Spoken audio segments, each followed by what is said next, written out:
That was part of an arrangement I did of I Wonder As I Wander, a popular holiday tune kind of collected from American folk sources back in 1933 by a folk musicologist, almost folklorist and performer who died in 1980, John Jacob Niles, who took this fragments of a tune that he heard a young girl singing and turned it into a classic, beautiful melody. Well, I have an arrangement, a full lesson on this at TotallyGuitars that is a very, very complicated one, or complex one. But it starts with a very basic way of playing this song with a little spacey intro, using just arpeggios in 3/4 time. And I'm basing that around an E minor chord there, hitting 6 notes for playing E minor with just one finger, and then using a right-hand technique of my thumb playing generally the 3 bass strings and my other 3 fingers playing the top string. So I'm going from the 6th string to the 4th, both played with my thumb, then using my index finger on the 3rd, my middle finger on the 2nd, and my ring finger on the 1st string before having a passing bass note, an open D on the way to C sharp, 4th fret. I just have 2 notes on this chord, a C sharp on the 4th fret of the 5th string and an E on the 2nd fret of the 4th string. Doing a straight 6-note arpeggio from the 5th to the 4th to the 3rd to the 2nd to the 1st and back to the 2nd.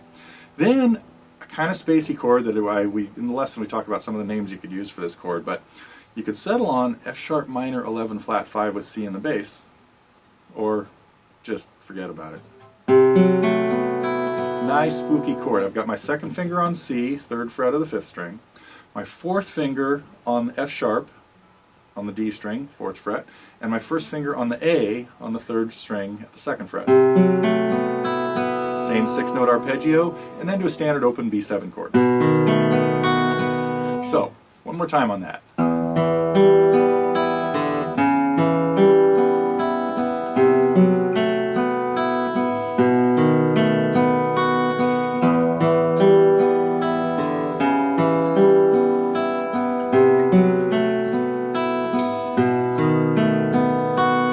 Then it goes off into the melody, and what we do in this lesson is we talk about you have to know the melody separately.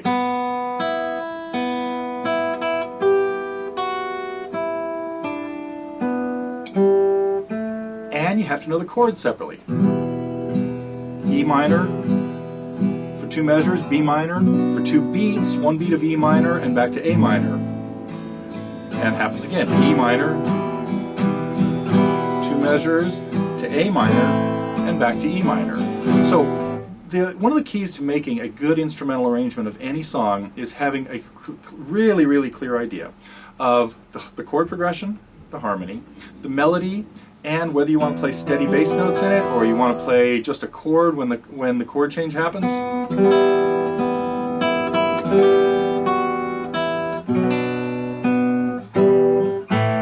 We also talk a lot about very advanced right-hand techniques of rolling chords so that the notes that you play together are not actually together, and some of the techniques to get good at that, and separating bass notes and melody notes even when they're together.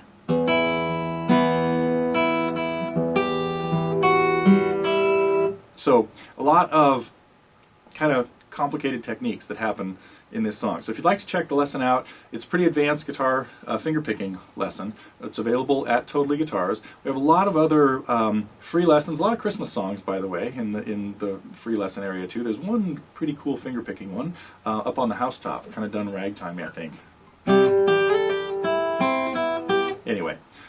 And a lot of other free lessons for, especially if you're a beginner to beginning intermediate player, that will help you get started on some of these techniques. But if you're interested in working on this arrangement of I Wonder As I Wander, it's up now as part of the Target program at TotallyGuitars. Also, it's very similar to stuff that is on my album, A Christmas Collection, that is available at the site and lots of other places, I think, nowadays still too. But now I did many, many years ago when I was just a young tyke. So, that's it. If you'd like to check out this lesson on I Wonder As I Wander, please come visit us at TotallyGuitars.